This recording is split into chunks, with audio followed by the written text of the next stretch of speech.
Oi, pessoal! Hoje nós estamos aqui com mais um episódio do Pode Revelar e nós estamos com a Anaí, a presidente da Ordem de Melquisedeque, uma das mulheres mais virtuosas que eu tive o prazer de conhecer na minha vida, e a gente vai ter um bate-papo com muito conhecimento, mas conhecimento prático que você pode aplicar na sua vida. Seja bem-vinda, Anaí. Obrigada, Stephanie. Para mim é um prazer estar aqui e dividir um pouco de toda a vivência que eu tive ao longo dos meus 52 anos nesse planeta aqui. Para mim é uma oportunidade única sempre de discorrer sobre aquilo que vivenciamos, acreditamos e promovemos. Eu queria começar o podcast hoje com o ensinamento que eu tive com ela, que eu levo para a minha vida. E se você levar para a sua, eu tenho certeza que você vai mudar muita coisa na sua vida também. A gente tem muito hábito de falar que um dos maiores sofrimentos da humanidade é os relacionamentos. E de fato é, né? Tanto o relacionamento de pai com mãe, quanto de casal. Mas por que a gente às vezes tem tanta dificuldade dentro de um relacionamento? Porque a gente tem dificuldade na comunicação, de como se expressar. E uma vez ela falou para mim assim: quando a gente consegue enobrecer as virtudes de uma pessoa, as não virtudes dela tendem a diminuir e ela vai se tornando as virtudes dela. Nisso, a sua comunicação com qualquer ser humano e o seu relacionamento com todo melhora.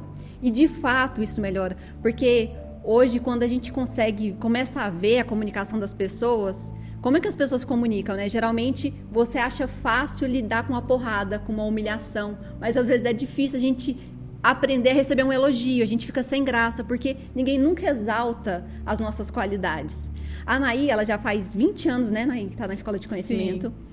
E durante todo esse tempo foi uma jornada. Sim, uma jornada bem grande.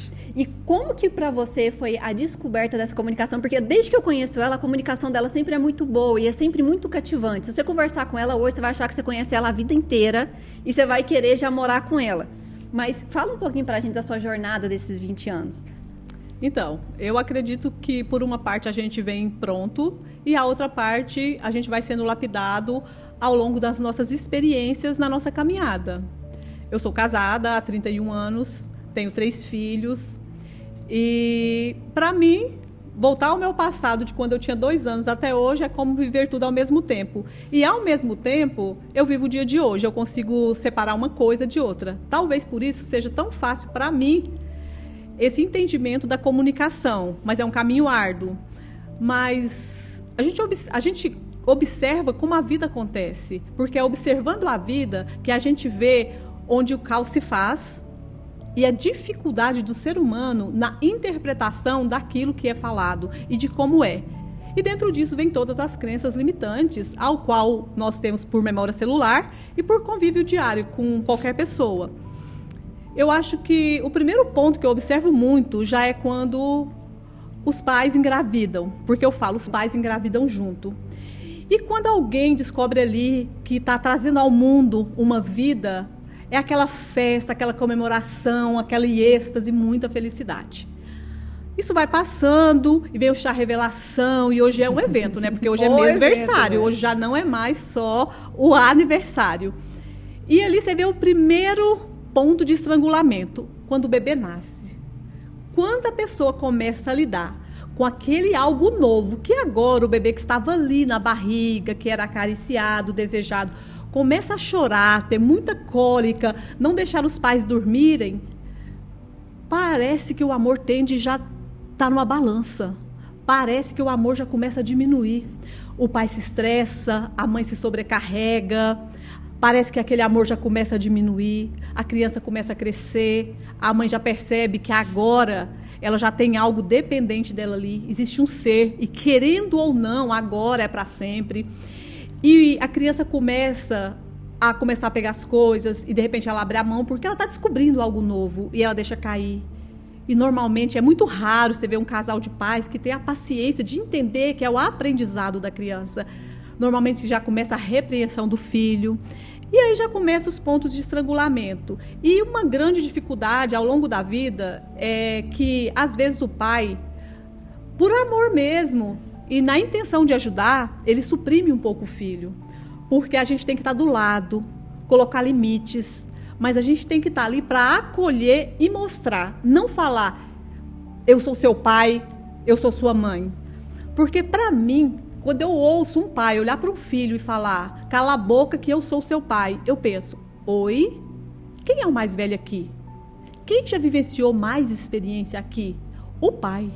Não seria o pai aquele que teria que compreender o filho para que o filho se sentisse acolhido e, aos poucos, por esse amor com o pai, ele nunca quisesse decepcionar o pai, contrariar o pai, mas a gente não vê isso. Infelizmente, no mundo, a gente não vê isso. E um dos lugares que você vê o quanto os pais tendem a trocar de posição com o filho no ponto de responsabilidade, que eu observo muito, é numa praia. Os pais sentam ali, abrem as suas cervejas, começam a beber e falam, não sai daqui, eu falei, é para você ficar aqui, você vai sumir. Gente, é uma criança de 5 anos, 6 anos, a criança tem noção zero. E o pai ali com 25, 30, 40 anos, ele faz uma troca de lugar com o filho. E ele acha que o filho tem que compreender ele, o filho tem que se responsabilizar e não ao contrário. E quando você faz isso na prática, você começa a mudar e você vê que o resultado é maravilhoso. Você vê que ali você começa a realmente impostar um posto que você escolheu ter de pai e de mãe.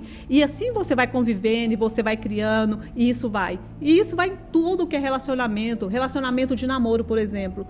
Tem uma programação muito linda em relacionamento de casais, que eu falo assim que se o ser humano parasse e analisasse, porque é algo que a gente vê que o ser humano tem muito preguiça de pensar, preguiça de analisar, ele quer tudo pronto. Dentro de um relacionamento é muito interessante quando há um rompimento. Porque quando há o rompimento, todos os seres humanos, eu me incluo, nós somos programados. Quando há um rompimento, a de nos lembrarmos somente das coisas boas, e isso vai nos trazendo uma dor, um sofrimento absurdo.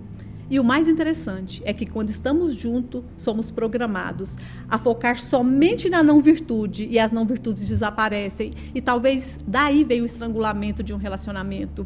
E eu falo, faça o teste, não acredite em mim. Se você tem problema com alguém, faça o teste. Comece a valorizar todas as virtudes dessa pessoa. E você vai observar que aos poucos as não-virtudes vão desaparecendo. Porque o ser humano, ele tem um desejo latente de ser amado e uma carência muito grande. Então, quando ele encontra alguém que, de fato, começa a compreendê-lo, num primeiro momento, talvez ele vai ficar assim. Porque ele nem acredita que é possível. É. Ele não tem isso dentro dele, ele tem o desejo, mas ele ainda não conviveu com isso, né? Mas quando ele experimenta aquilo e, aos poucos, ele vê que é real, jamais ele quer se decepcionar o outro. E, aos poucos, ele vai compreendendo a si e vendo que ele também é alguém muito especial para ele mesmo. E se ele começa a se respeitar e começa a compreender o ser humano que ele é e a grandeza que ele tem, independente das não-virtudes, porque todos os seres humanos são falhos, mas somos virtuosos. Aos poucos ele vai se tornando naquilo pelo qual de fato ele foi constituído aqui. E isso é lindo demais de ver acontecer. Eu acho mais lindo dessa história porque realmente, no primeiro momento, você acha que você vai ser julgado. E você tem até medo de decepcionar a pessoa. Mas, de fato, você nunca vai decepcionar, porque a pessoa, como ser humano, ela também sabe que todo mundo pode errar. Então, ela espera que existem momentos que vai existir fraquezas, mas ela ainda vai estar ali para te dar a mão quando você precisar. Até mesmo essa programação de que, eu vou decepcionar, na verdade, é simplesmente um processo de inferioridade que você está passando até você conseguir ter as virtudes. Mas, dentro do quanto eu estava falando, eu lembrei de uma coisa muito, muito, muito engraçada.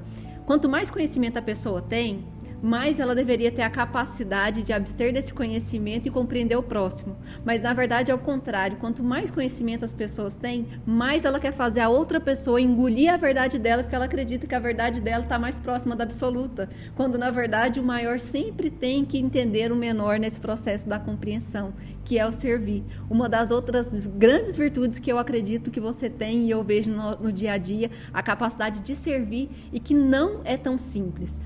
Mas nessa questão de relacionamento, os nossos pais, vamos dizer assim, os pais nem sempre têm um nível de conhecimento onde ele consegue passar isso para o filho. E o filho começa a repetir o mesmo padrão do pai. Sim. E para que esse padrão seja quebrado, uma das técnicas que são feitas na ordem é o processamento mental, que a gente já viu que ajuda muito quebrar padrões de comportamentos que os filhos tendem a repetir dos pais. Quais vocês acham, qual é o padrão de comportamento que você mais vê nos tratamentos? Então, voltando um pouquinho no assunto, é algo muito, eu diria assim, muito intrínseco no ser humano. Como o ser humano é machucado e ele deseja machucar. Porque todo aquele que é ferido, ele deseja ferir. Porque você vê, se eu tive dentro da minha criação, na minha família, dos meus pais, algo que eu não gostava, se eu sou um pouco inteligente e amorosa, vamos tirar o inteligente, vamos deixar a amorosa. Eu quero ser amorosa com os meus filhos. Então, se para mim não foi bom, eu não gostaria de repetir isso com os meus filhos. Na minha criação de filhos, foi daí que eu parti. Tudo que eu vivenciei com os meus pais, que não foi agradável para mim, eu não repeti com os meus filhos. E você vê que nos atendimentos, quando a gente senta para fazer ali a anamnese, a tendência de todo pai que senta na nossa frente, ele fala: mas eu fui criado assim. Aí quando eu pergunto para ele: mas você gostava de ser tratado assim? Não, esses eram meus grandes conflitos com o meu pai ou com a minha mãe. Aí eu pergunto: se você não gosta de uma comida e você pagou caro por ela, quando você voltar nesse mesmo restaurante, se você voltar nesse mesmo restaurante, porque muitas vezes a gente nem volta. Ou quando você comprou uma roupa que foi muito cara e o corte não era tão bom e não caiu tão bem, às vezes você nem volta. Mas às vezes, porque você quis muito ter aquilo, porque a sociedade dita que isso é bom ou isso é ruim, você volta. Mas você jamais pedirá o mesmo prato ou comprará a mesma roupa. E o ser humano ele tem a tendência de repetir. E aí, nesse momento, a gente já começa a abranger um pouco, expandir um pouco a consciência para a pessoa compreender que se você não gostou daquilo, não é bom que você faça. E dentro do processamento, é muito interessante a gente ver como a inversão de valores é o que está meio que destruindo o relacionamento entre pais e filhos. Primeiro, destrói os relacionamentos entre casais, porque hoje praticamente 80% dos adolescentes têm pais separados. Uma vida muito corrida e às vezes eles ficam uma semana sem encontrar com os pais, porque quando ele chega, o pai está para a rua. Quando ele acorda para ir para a aula, o pai ainda não chegou. E a inversão de valores é tão grande que dentro de todos os tratamentos de processamento, eu acho que uma das coisas que ficou muito marcada em mim, que uma vez eu atendi uma moça, já mãe, uma jovem moça mãe, que ela devia ter ali uns 40 anos de idade, e a filha dela usava drogas, tinha alguns problemas, mas quando eu fui pegar, o que mais incomodava nela no processamento era a filha comer no quarto e deixar o prato no quarto. Aí você testifica a inversão total. Por quê? A lógica seria ela estar muito mais preocupada com a saúde mental da filha dela, de buscar o porquê que a filha dela buscou a fuga nas drogas, mas não, o que incomodava nela era o material. Era a casa, não era nem a casa, era o quarto dela bagunçado. Aí você pensa, se um prato é mais importante que uma saúde mental, como é que é o relacionamento dessa mãe com essa filha? E que dia que essa filha vai voltar por equilíbrio e compreender que a vida dela, o ser dela, é muito mais importante que a fuga dela. Então é muito complexo. Mas o que você mais vê é a tendência da repetição de padrão. Minha mãe me criou assim, eu estou criando assim. E a tendência de querer sempre ter razão. Porque quando eu falo para um paciente meu, não é bom e não é louvável um pai ou uma mãe mandar o filho calar a boca que ele é o pai ou a mãe. No primeiro momento, eu sou quase que linchada, né? Mas depois, quando você explica, esmiuça, a pessoa começa a compreender. Agora, entre compreender e pôr em prática é um longo caminho, porque isso acaba sendo uma crença limitante. E é muito complexo quando normalmente nós somos muito condicionados a ter razão. O dia que a gente descobre que ter paz é muito melhor que ter razão, aos poucos, a gente vai libertando o que nós somos, tirando todas as pedras que nos aprisionam e não nos deixam caminhar enquanto seres espirituais. Mas é muito difícil o primeiro passo. Mas quando a pessoa começa a dar o primeiro passo, a gente vê no próximo atendimento, ela já está mais leve. Eu costumo dizer que somos formados por pixels de luz. E os pixels de luz na pessoa, é claro. Inclusive, a gente teve o caso de uma paciente recente que ela fez o tratamento completo ela fez também a reposição das células com produtos nanotecnológicos, né, que a gente indica. E ela teve que ir no banco para trocar a foto dela. Por quê? Não era reconhecido o facial dela, do quanto que aumenta os pixels de luz. Porque quem trabalha com isso entende que a câmera melhor, a foto melhor, é pelo número de pixels que tem. E nós também somos formados de energia. É que muitas vezes a gente nem sabe disso, né? Então, quanto mais a gente está conectado com o nosso espiritual e com o que fala em nós, é que faz a gente ter um brilho. Mas é o brilho do espírito, não é o brilho da matéria, é o brilho do espírito. E às vezes a pessoa chega perto de você e fala, nossa, você é diferente. Mas a gente fala, somos diferentes mesmo. Escolhemos estar aqui na Terra para ser e não para ter, sabendo que tudo está dentro de um equilíbrio. Mas a gente busca sempre ser para ter e não ter para ser. Uma coisa interessante dentro do atendimento, que você falou e é realmente um ponto que é muito complexo, é essa pessoa ela entender que ela deixar de ter razão não é ser humilhada. Sim. Porque ela liga muito isso, né? Sim. Nossa, assim, então se eu falar que eu estava errado, parece que é uma humilhação. Não. Na verdade, existe ato de coragem maior do que você conseguir pedir perdão e falar, estou errado. Inclusive, a gente brinca muito isso nas aulas, né? Existem palavras que as mulheres não sabem falar. Por exemplo, é muito difícil a gente falar, me perdoa, eu estava errada. Essas coisas, assim, a gente tenta arrumar um jeito de mostrar, de pedir perdão. Mas, porque geralmente é ligado à sensação de que você está se humilhando. Quando, na verdade, assumir um erro, para mim, é um ato de coragem, é uma virtude. E, às vezes, a pessoa demora, porque os valores estão invertidos. Sim. E a gente costuma dizer que errar uma vez não é erro, é um aprendizado. Quando você resolve a repetir a mesma coisa, que o resultado já não foi bom a segunda vez, a partir daí, você já não está errando, você está escolhendo. E a partir do momento que a gente escolhe, a gente já abre responsabilidade sobre esse caminho que escolhemos percorrer. Então, daí, já vai vir, vamos lá, um preço que diríamos uma carga sobre você. Porque eu acho que é bíblico isso que fala. A ignorância é uma bênção. Que quando você é ignorante sobre um assunto, ou seja, inocente sobre um assunto, você não vai ser cobrado sobre ele. Mas a partir do momento que você já experienciou, viu que o resultado não foi bom, mas tende a ter a cabeça dura e repetir o mesmo erro, aí você escolheu sim. Agora, a reação sobre isso vem maior. Estando num planeta tridimensional, nós sabemos que se eu aponto um dedo, 3 estão apontados para mim. Então, a reação sobre mim será 3 vezes maior da que eu enviei. A bolinha bate e volta. E essa é a tendência, né? E cada vez que aumenta o seu nível de conhecimento e consciência, né, essa bolinha volta mais doída. Porque, teoricamente, você tinha que estar compreendendo e não atacando, né? Sim, exatamente. Porque todo conhecimento ele pode ser usado para 2 pontos de vista. Manipulação pelo seu bem próprio ou construção de um mundo melhor. É sempre bom a gente escolher a construção de um mundo melhor. Eu acho que Cristo foi um dos maiores exemplos disso, porque Cristo, ele ensinou isso em cada ato que ele fez, né? Ele mostrou que a pessoa tinha que querer, escolher, mas o tempo inteiro ele mostrou isso, em cada atitude. E eu sigo Cristo. Para mim, Jesus Cristo é o cara, é o que veio aqui para deixar para a gente um roteiro. Ele é o foco. A gente nunca vai ser ele, mas que a gente possa fazer as obras dele. Porque ele deixou um único mandamento. Cristo nunca foi cristão, ele nunca teve igreja. Cristo era a própria igreja, porque onde ele estava, ali se fazia o milagre. Então, ele era a própria igreja. E Cristo ele deixou um único mandamento.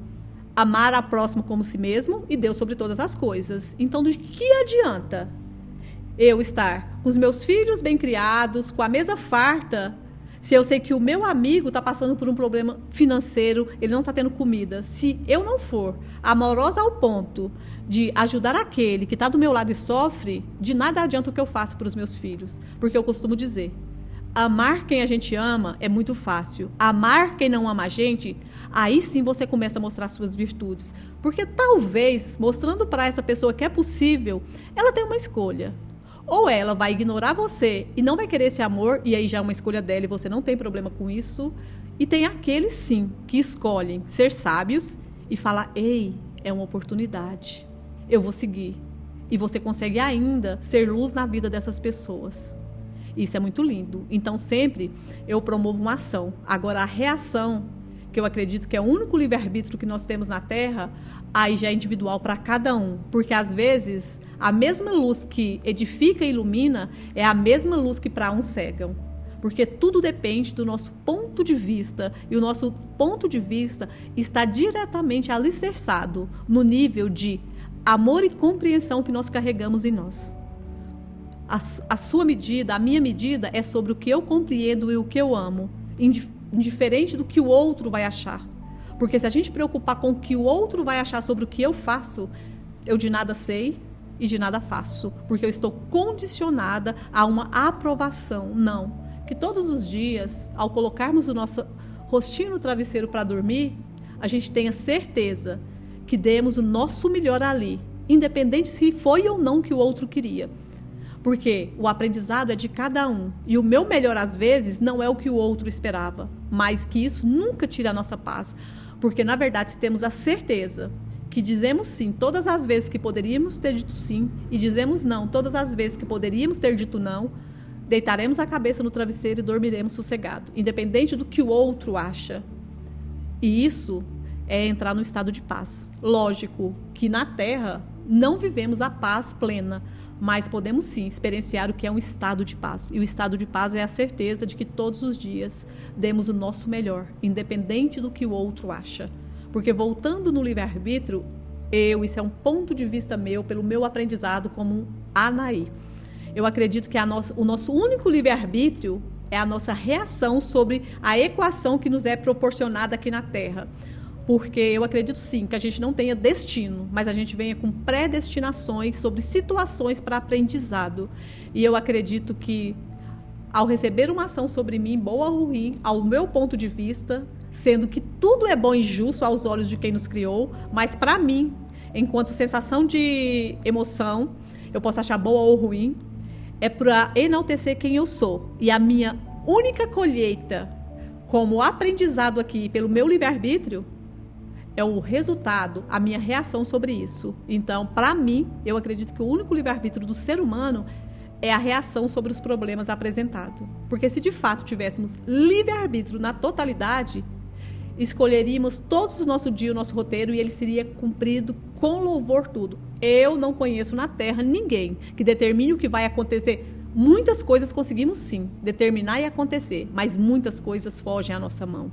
Foge ao nosso entendimento. Então, para mim, eu não acredito no livre-arbítrio total. Eu acredito nesse livre-arbítrio, da nossa reação sobre o aprendizado nos proposto. Inclusive, a gente brinca muito falando, você quer saber como não vai ser o futuro? É do jeito que você achou. Você já descobriu a probabilidade de que não vai ser. Até mesmo porque a nossa capacidade até de pedir ainda é pequena.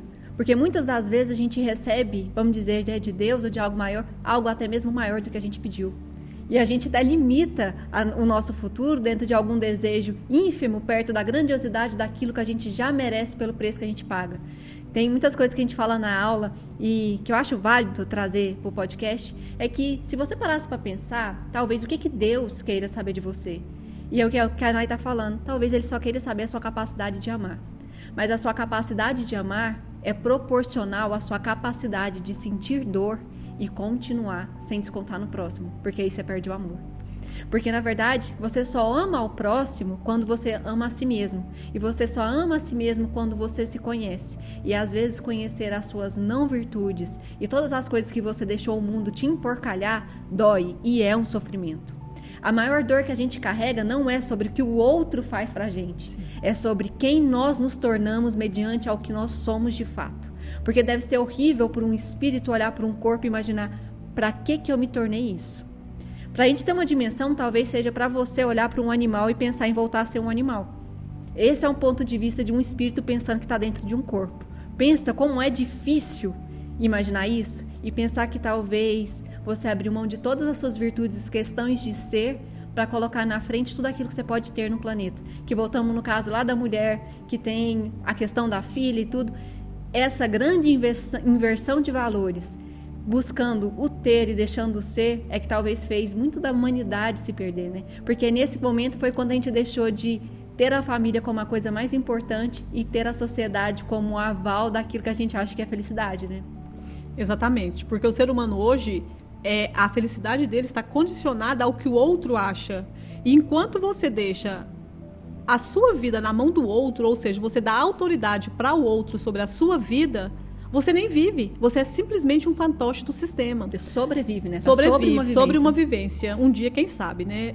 No Alto Egito existia o equilíbrio entre o espírito e a matéria. Então, lá no Alto Egito, eram seres muito evoluídos, então lá não interessava se você era aquele que coletava o lixo ou se você era um médico do alto gabarito. Se eu trabalhei 3 horas por dia como um coletador de lixo e o médico trabalhou 3 horas por dia, ganharia o mesmo valor, porque existia liberdade espiritual e liberdade material. Só que isso se perdeu na Terra quando a justiça veio ao chão, né?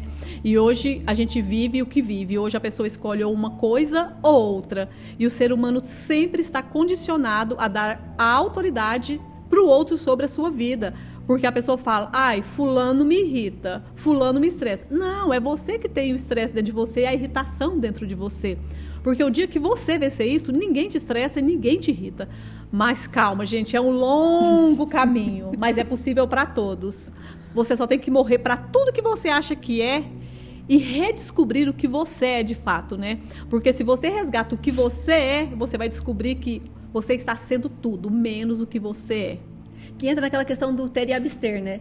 Na verdade, a gente, no primeiro momento, ninguém gosta de abster porque acredita que é essa personalidade. E, de fato, você não é sua personalidade, mas você acredita fielmente que você é e se agarra e se defende com todas as razões. Ah, eu sou depressivo, ah, eu sou ansioso, ah, eu sou impaciente. Você acredita naquilo. Mas depois que você abstém de querer ser a sua personalidade, você vai descobrir a liberdade de ser um ser espiritual. E aí, esse você absteve para ter 2 vezes.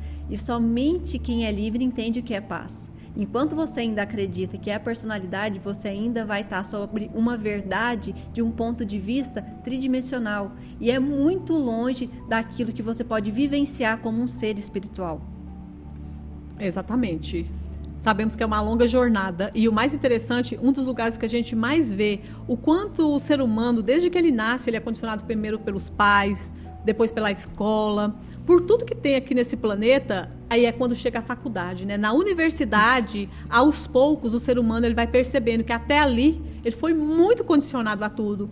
Porque, olha, hoje em dia eu falo sem medo de errar, é raro, mas é muito raro um jovem que entra num curso e ele segue com aquele curso até o fim, sem não trocar de curso, porque ali ele descobre que ele foi condicionado a algo, muitas vezes pelo pai, pela mãe, pelos amigos, pela sociedade, sim, pela sociedade ali.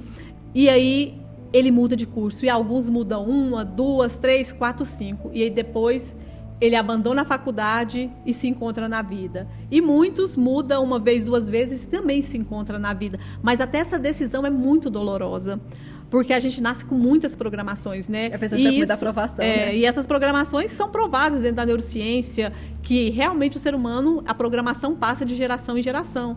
Na própria Bíblia fala disso, onde ele diz ali, maldições hereditárias. E é disso que a gente está falando, dessas programações que passa de pai para filho, de filho para neto, e vai passando, e de repente você está com um monte de programação ali que você nem sabe de onde vem. E é nesse momento que você começa a descobrir que você nem sabe quem você é, porque aquilo que você gostava ontem, hoje você não gosta mais, aquilo que você amava, hoje já não tem mais graça, a comida já não é mais boa, e a gente pensa, nossa, quando eu era criança, essa comida era tão boa, será que mudou o sabor? Será que mudou a comida? Não, é que é tanta coisa nessa vida nossa, tanta programação, que a gente já não é mais aquela criança, a gente já não tem mais aquela inocência.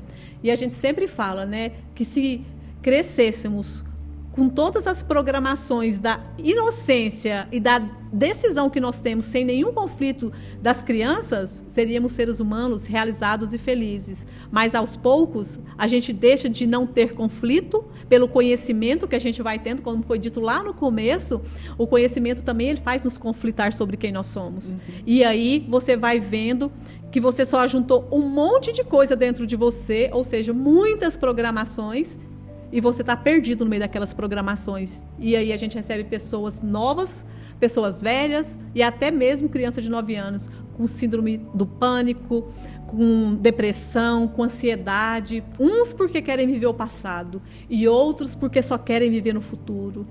E você vê que a saúde mental está muito complicada nesse planeta. Hoje a saúde mental está dando show na saúde física, né? Acaba materializando no corpo. Mas hoje, se você fizer uma enquete, você vai ver que a maioria das doenças ali do ser humano que mais incomoda é a nível mental.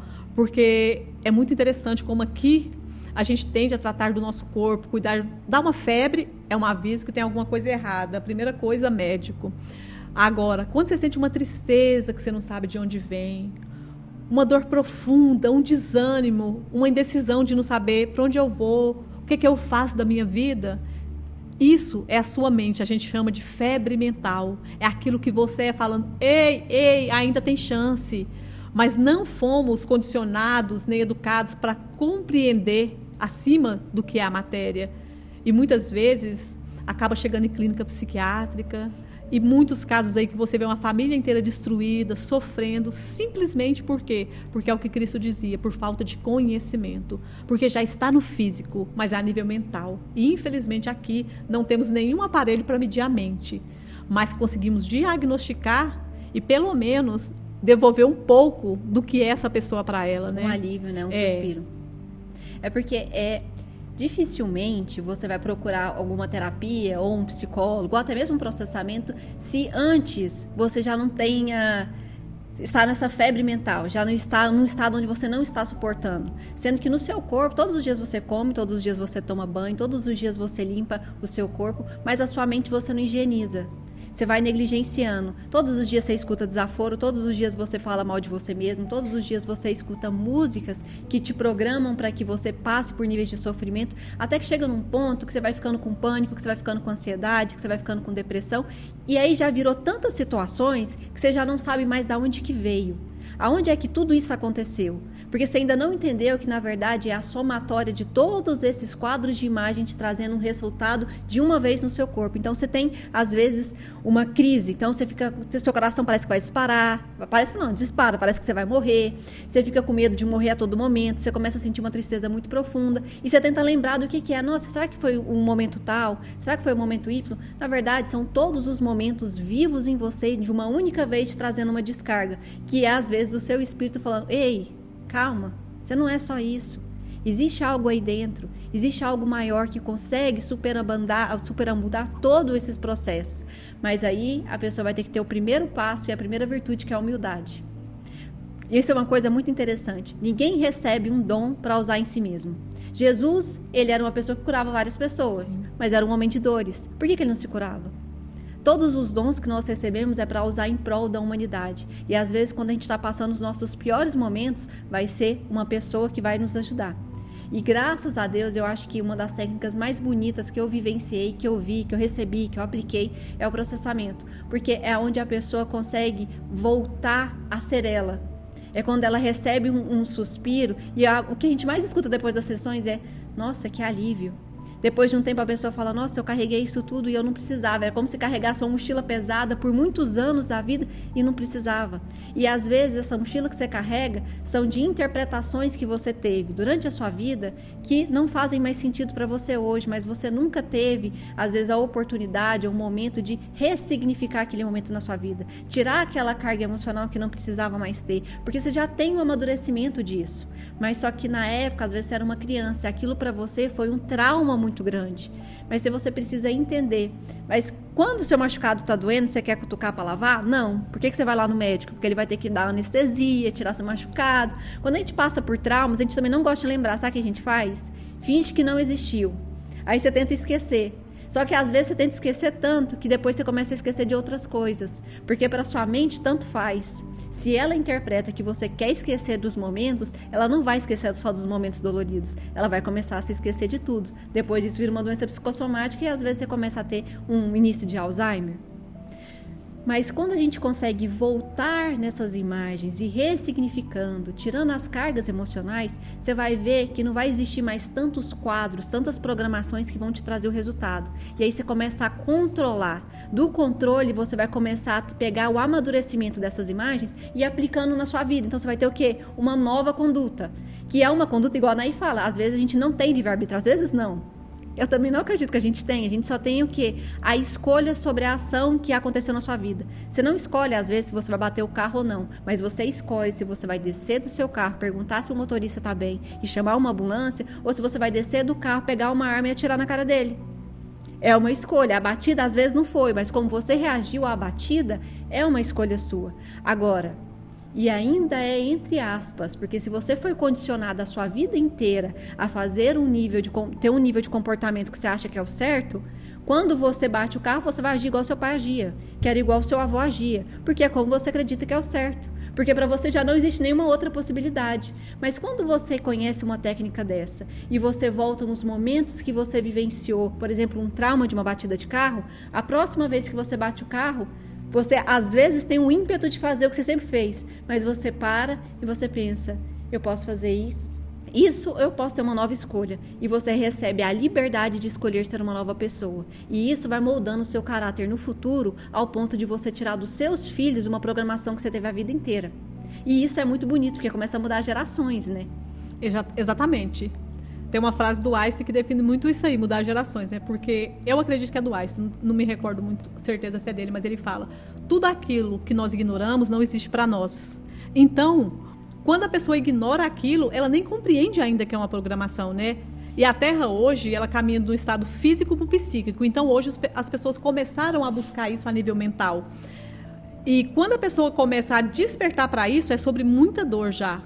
E o copo está muito cheio, né? É o que a gente costuma dizer. Então, muitas vezes, as pessoas, na sua não compreensão do que de fato ocorre, não têm paciência de acolher aquela pessoa. E fala, nossa, mas só falei isso. E a pessoa explodiu. Não, você falou só isso. Mas o copo dessa pessoa estava sendo cheio desde quando ela estava no útero da mãe. Hoje foi simplesmente a última gota que derramou esse copo. Então, o ser humano ele não consegue compreender isso. Porque eu falo, antes de julgarmos uma pessoa ou avaliarmos uma pessoa, a gente tem que conhecer a história de vida dessa pessoa. Porque, às vezes, a história de vida que eu tive foi muito fácil, foi muito linda. Embora eu carregue um aprendizado de um caminho árduo, mas eu tive referência muito boa na minha vida. Eu fui muito bem condicionada antes de eu enfrentar os meus maiores medos, os meus caos. E muita gente não tem essa referência. E o ser humano tende a colocar todo mundo no mesmo balaio e tratar todo mundo igual. E não é assim. Eu tenho 3 filhos. Cada filho meu é de um jeito. Lógico que eu tenho que tratar cada um de um jeito. Não é que você ame mais um que o outro. Não é questão de amar. É questão de compreender que cada ser humano, apesar de vir do mesmo pai e da minha mesma mãe, é individual e único. Às vezes um gosta de uma coisa, o outro de outro. Um tem pouca paciência, ele tem que trabalhar isso para ele fortalecer, porque ele é sensível. O outro não, já aguenta mais o mundo, já está mais preparado. Um escolhe chegar na escola no primeiro dia e ser feliz. O outro escolhe chegar e não querer ficar na escola. E eu, como mãe, como aquela que escolheu trazer ao mundo, ou até mesmo os nossos pacientes, a gente tem que compreender a história de vida de cada um. Porque a primeira coisa que o ser humano devia fazer quando ele quer ajudar alguém é sentar e falar, me conta um pouco da sua vida. E mesmo que você vê ali que ele teve muita não conduta ou muitas não virtudes, mesmo assim, ampare, acolha, porque a pessoa ela só vai conseguir mudar quando ela quiser mudar. E eu falo, a gente nunca muda por causa de ninguém, ninguém muda, mas o outro pode ser o motor da nossa mudança. Porque quando a gente sente segurança e a gente vê, nossa, ele é assim, e é melhor ser assim, né? Porque eu vejo que ele é mais feliz assim. Eu olho e eu falo, nossa, eu quero ser assim também. Eu quero viver como essa pessoa. E eu sigo o exemplo dessa pessoa. Então, pelo exemplo, você pode transformar vidas. Como pelo exemplo, você pode matar. E o ser humano ele tem a tendência sempre de não compreender. Ele põe todo mundo nesse balaio e julga todo mundo igual. Então, o ataque de nervo, uma briga no trânsito, Uma explosão é simplesmente hoje o copo derramou, mas essa pessoa tem uma história. Ela traz uma bagagem ali. Então, se o ser humano tivesse o tempo e a paciência de conversar e compreender esse caminho, o rio da vida dessa pessoa, eu tenho certeza que o mundo já seria bem melhor. E a gente já teria atitudes de homens maiores, né? Homens com H maiúsculo. Mas o mundo, você vê que, embora tanta informação, porque hoje a gente está num mundo que é tudo muito rápido, né? Acontece aqui, o planeta inteiro já sabe. O mundo está caminhando para passos largos, para muito sofrimento, porque você vê hoje o que acontece entre pais e filhos, nação e nação, mas isso é bíblico, né? Já está lá. Então eu falo que se cada um começar a fazer a parte, a gente não vai mudar o mundo inteiro, mas que a gente possa mudar o nosso mundo e transformar o nosso mundo. Porque a gente pode sim, dentro de onde a gente está, promover um mundo melhor para as pessoas que convivem com a gente e mostrar que é possível, porque de um em um, aos poucos a gente forma uma célula forte. E às vezes, poucas pessoas conseguem mudar uma cidade, mudar um estado. Mas é muito difícil. Difícil é estar aqui nesse planeta. Difícil é nascer aqui nesse planeta. Difícil é a vida que se tem aqui. Porque você compra um carro e tem que pagar o imposto dele todo ano. Porque você anda na rodovia. Mas você também já pagou para isso. Você compra uma casa, tem que pagar imposto. Você paga 27% de imposto de renda para o governo quando você recebe seu salário. E quando você vai no supermercado, 70% é imposto. Então, difícil é viver aqui. Agora, se você consegue amar o seu próximo e começa primeiro por você, porque se você não consegue se compreender e se amar, aí vai ser difícil você ajudar alguém. Eu sempre falo isso. Primeiro, porque normalmente no atendimento a pessoa chega e ela faz um primeiro atendimento e ela fala: nossa, minha mãe tem muitos problemas, minha mãe tem que mudar isso, mudar aquilo, minha filha tem que mudar isso, e vai. E aí eu falo: não, resolva você. Porque se você estiver bem, você vai conseguir ajudar. Do jeito que você está, você não vai conseguir ajudar, porque só um ser inteiro consegue ajudar o outro, porque você tem que estar firme, com as bases firmes, para poder estruturar o outro. Mas a nossa tendência é o quê? A gente quer salvar o mundo, mas a gente não quer olhar dos problemas da nossa casa, porque lá fora você foge, né? Teve um problema aqui, eu vou para cá.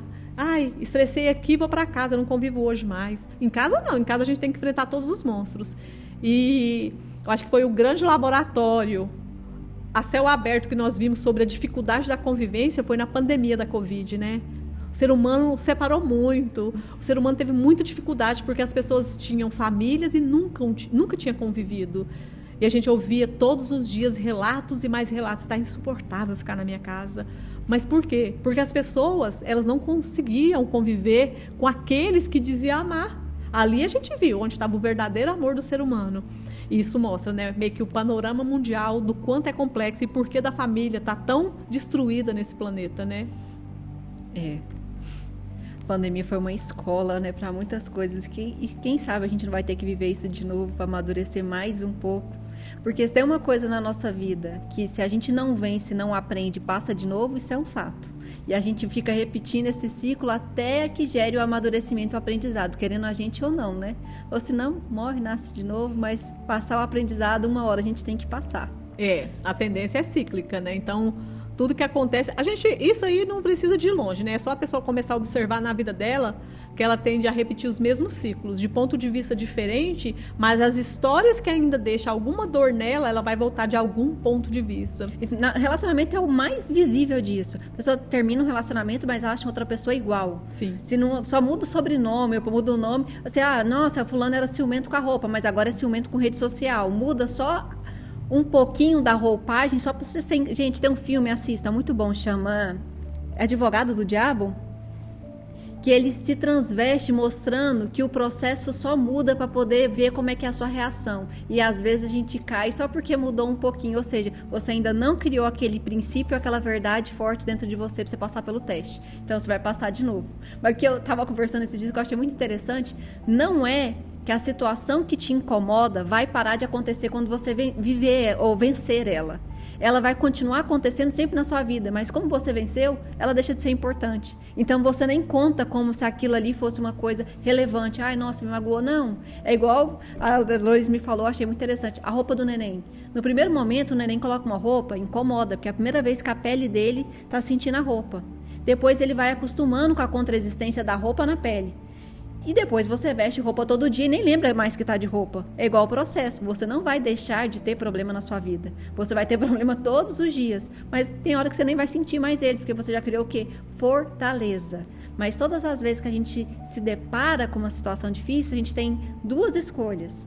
Ou três, na verdade. Ou você avança, ou você desiste, ou você fica negativo. O que seria o negativo? Seriam escolhas que te fazem retroceder, porque aí você vai ter que precisar de mais elementos para conseguir vencer aquele ali na frente de novo.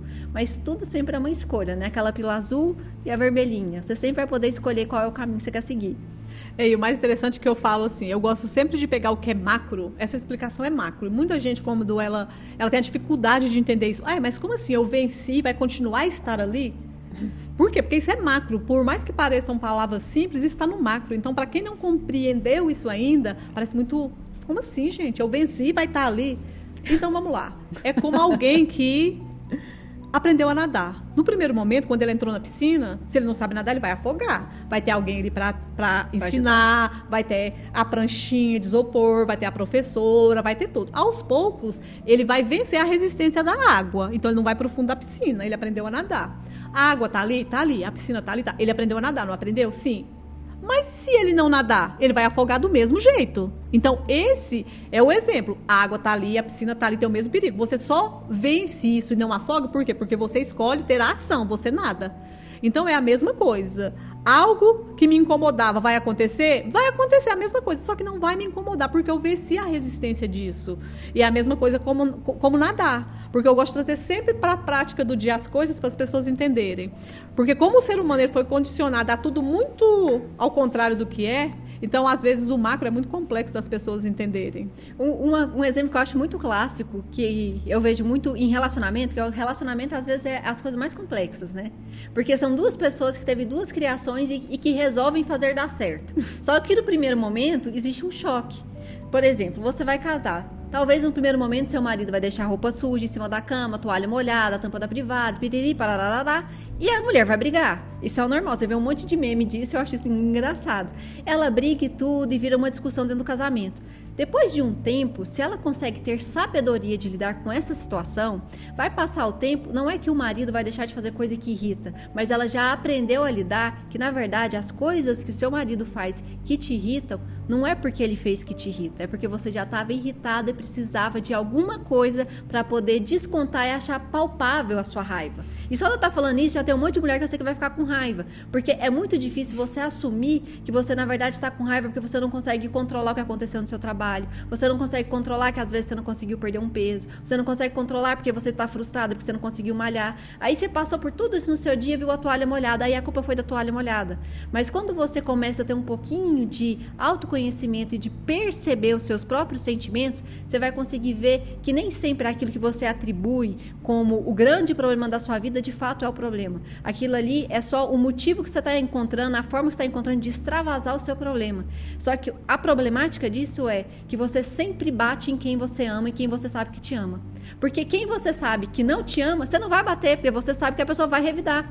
E você fica buscando a aprovação daquilo. Um negócio de mãe, pra mim, é ótimo. Todo mundo pode te pedir pra você ajudar a mexer no celular.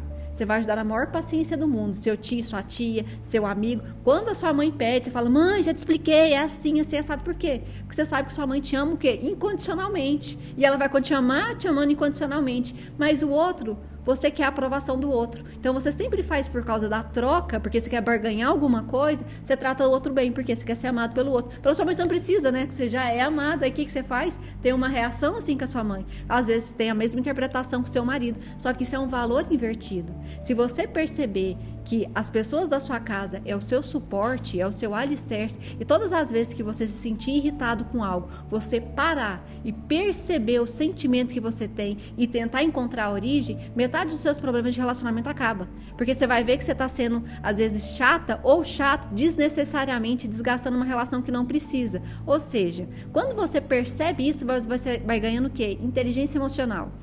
Seu marido vai continuar fazendo tudo que ele faz porque o homem vai continuar fazendo isso, mas você vai ver que não vai te irritar. Você vai ver que a sua mãe e as pessoas ao seu redor às vezes vai pedir ajuda para você e você não vai se irritar, porque você começou a perceber o que existe dentro de você. E isso é um processo de amadurecimento. Só que você tem que ter humildade para fazer isso, porque eu sei que só de ouvir isso, às vezes já te irrita.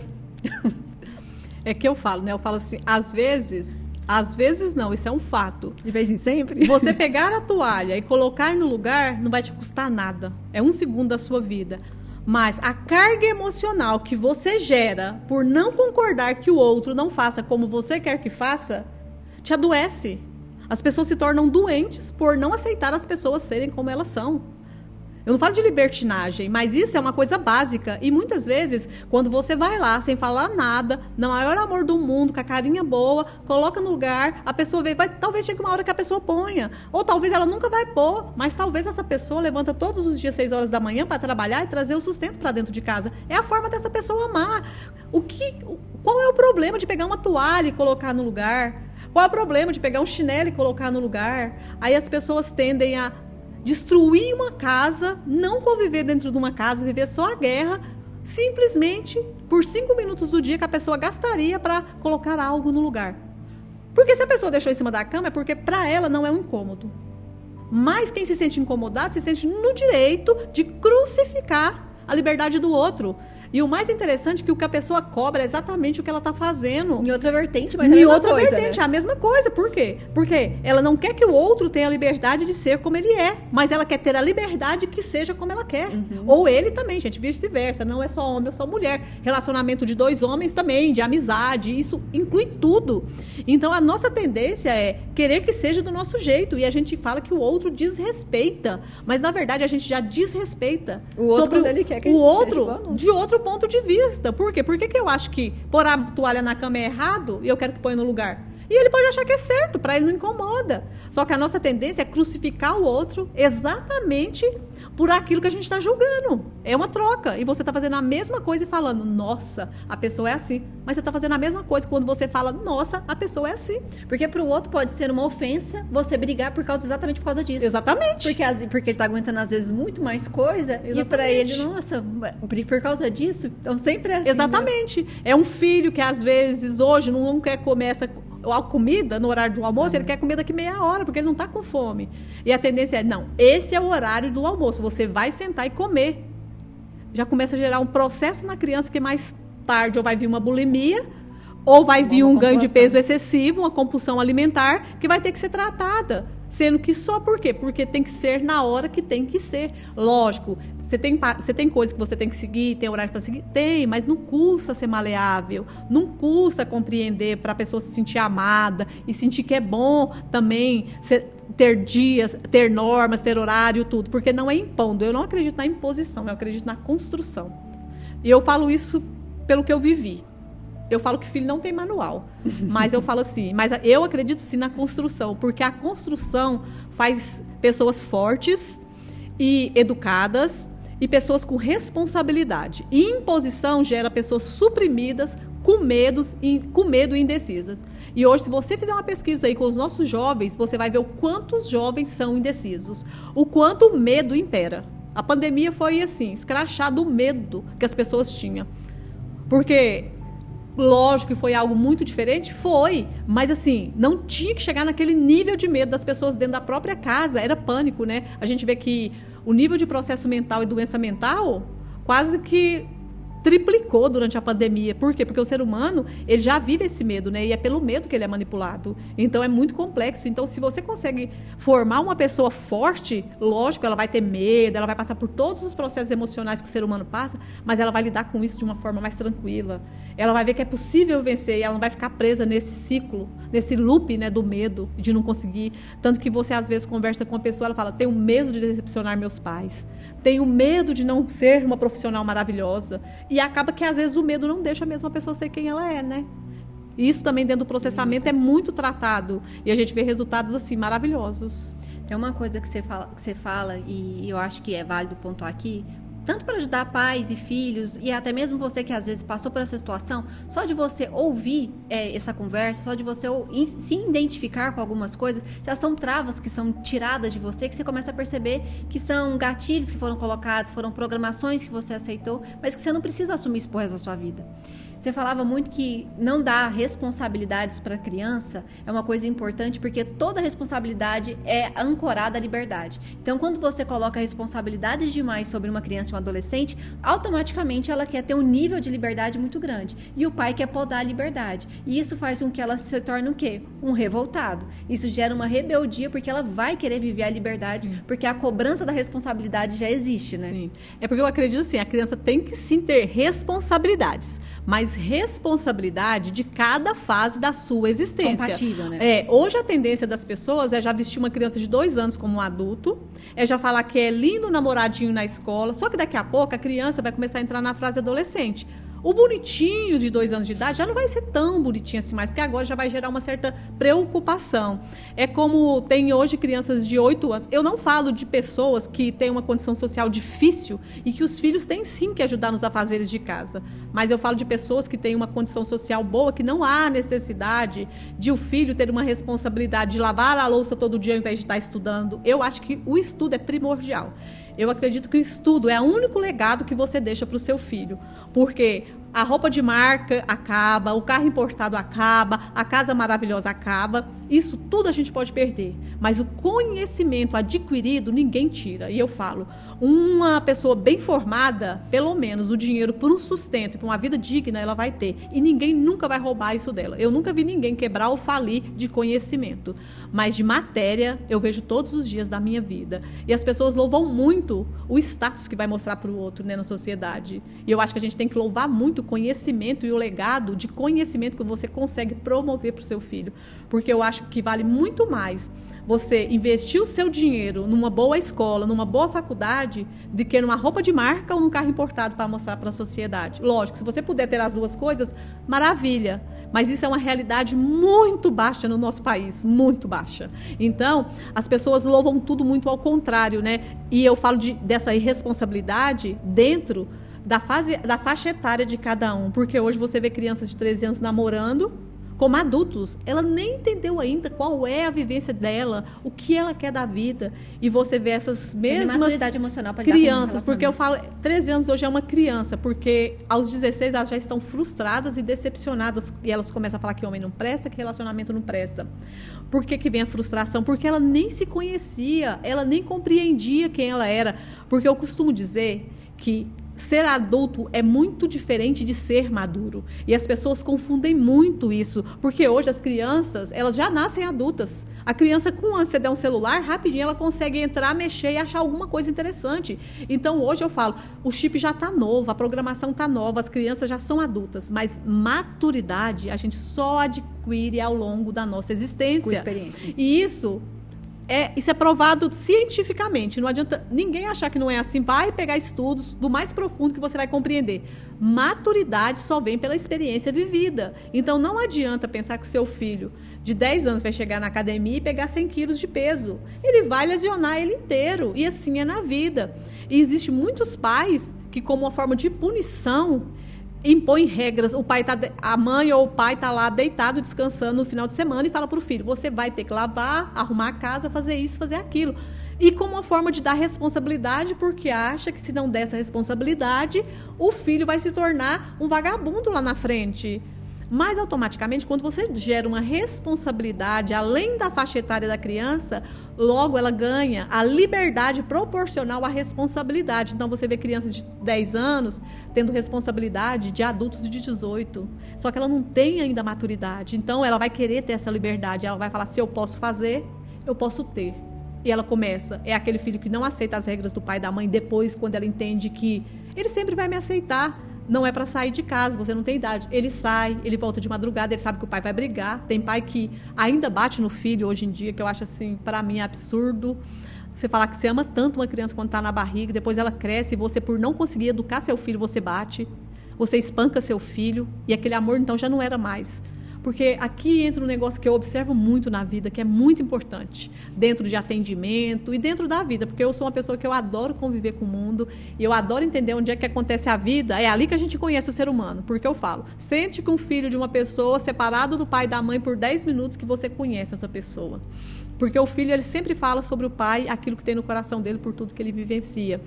E o ser humano, o que acontece é que ele tende a mudar essa responsabilidade e depois ele cobra essa responsabilidade que ele mesmo promoveu para o filho dele. E aí já começa o caos lá da adolescência, e aí começam as guerras, e às vezes essas guerras não acabam nunca. E isso é muito complexo. E toda a repressão que você coloca numa infância, sem uma explicação, sem uma conversa, porque é muito o que você falava assim, né? Não cala a boca que eu sou seu pai, isso também não pode porque eu não quero. Exatamente. E esse eu não posso, você não pode comer doce porque eu não quero, ou porque você não tem idade, lá na frente vira uma compulsão alimentar. E uma coisa que você fala, e eu realmente acredito que é muito assim, tudo aquilo que você tenta reprimir, proibir o seu filho, lá na frente vira alguma coisa sem equilíbrio. Então, hoje, o doce que você proíbe, sem ter uma explicação ou sem dosar, lá na frente, às vezes, é a droga que ele usa. Porque ele quer ter a sensação de que ele pode tudo. Ele quer ter a sensação da liberdade que ele foi tirado, né? Aquilo que foi proibido lá era o doce. Hoje, o doce não é mais proibido. Então, hoje, às vezes, para muitas famílias, a droga é proibida. Devia ser para todas, né? Mas tudo bem, cada um tem as suas escolhas e as consequências. Então, ele quer aquilo que é proibido, né? E eu falo que é muito interessante porque você vê, às vezes, muita mãe, o filho tá chorando, tá ali, passando alguma coisa, às vezes até tá dando uma birra, mas às vezes é uma forma de chamar atenção.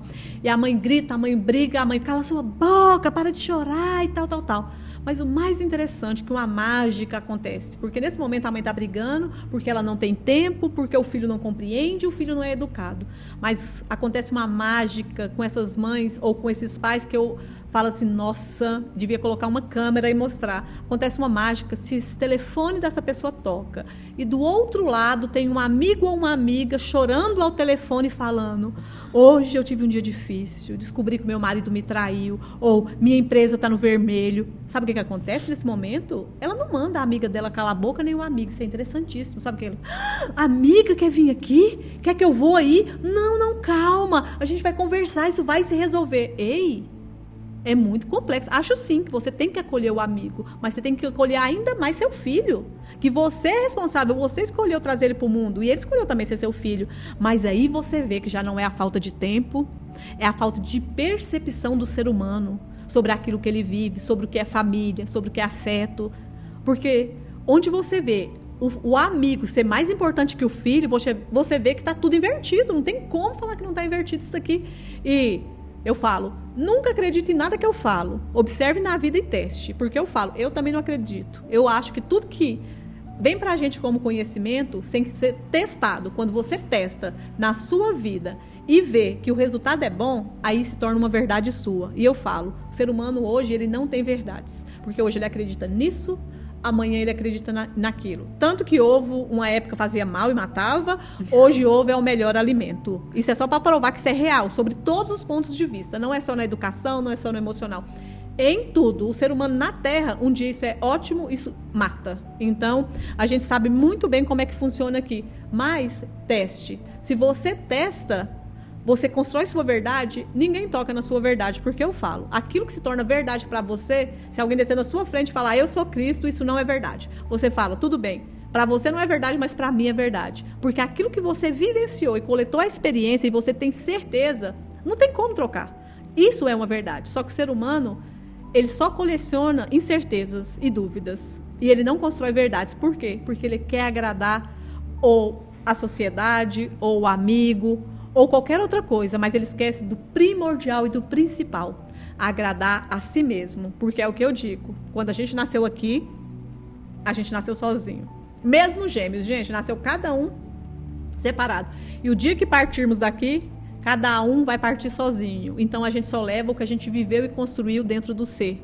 por as experiências proporcionadas e vividas, o resto, que é matéria, vai para a terra, e do pó viemos, para o pó voltaremos, né? Agora, o conhecimento adquirido e tudo aquilo que vivenciamos, que foi importante, aí a gente leva, né? Porque da vida só leva isso, né? Só leva o que se vive. Que a gente foi. E a gente tem aquela frase assim, né? Maravilhosa, que aqui na Terra é falado e quando você vai para a profundidade dela, só o amor vale a pena. Então, realmente, aqui na Terra, o nosso caminhar e o nosso propósito máximo é chegar, sim, no amor ágape, no amor universal. Isso que eu acredito. Acho que essa frase finaliza nosso podcast de hoje. Somente o amor vale a pena. É nisso que nós acreditamos. Nós não queremos saber de onde você veio. Mas nós queremos saber, talvez, para onde você vai. Porque talvez para onde você vai, nós também vamos. E essa caminhada, ela se torna mais única, mais especial e mais, até mesmo, tolerável, quando a gente caminha com pessoas fortes, com princípios e valores eternos. Então, convidamos você para entrar no nosso site, conhecer um pouquinho de quem nós somos, porque talvez a sua jornada seja junto conosco. E boa noite, Anaí, obrigada. Boa noite, eu faço das suas palavras a minha e eu falo, nunca é tarde para dar o primeiro passo. Talvez a sua felicidade ou o seu reencontro com aquilo que você sabe que você está ali, na próxima machadada, a bandeja de ouro. E muitas vezes é na última machadada, porque é quando já estamos cansados, oprimidos e descrentes da vida, é que está ali aquilo que a gente busca. Porque se a gente olhar um panorama mundial e a história bíblica, e sempre as pessoas passarem por grandes provações para chegar naquilo que de fato movia o seu coração. E é nisso que nós acreditamos. Então, se você ainda tem um ponto de esperança de você e sente que ainda não é o que você queria, que não é isso que você é, não desista. Por nós ou sem nós, ou em qualquer lugar, mas continue. Porque a gente não nasceu nesse planeta por acaso e a gente não caminha aqui por acaso. E se eu pudesse deixar uma palavra para você, seria exatamente que só o amor é capaz de te levar para onde você quer chegar. Sem amor aqui na Terra, a gente não chega a lugar nenhum. É um eterno looping, uma espiral de sofrimento e mais sofrimento. Obrigada, Stephanie. Para mim foi uma oportunidade única e uma honra estar aqui e dividir um pouco daquilo que você é e que eu sou, porque a gente aqui ensina e aprende o tempo inteiro. E esse é o propósito maior do convívio, né? Muito obrigada. E obrigada a cada um de vocês que, de alguma forma, em algum momento, recebeu aqui as nossas palavras.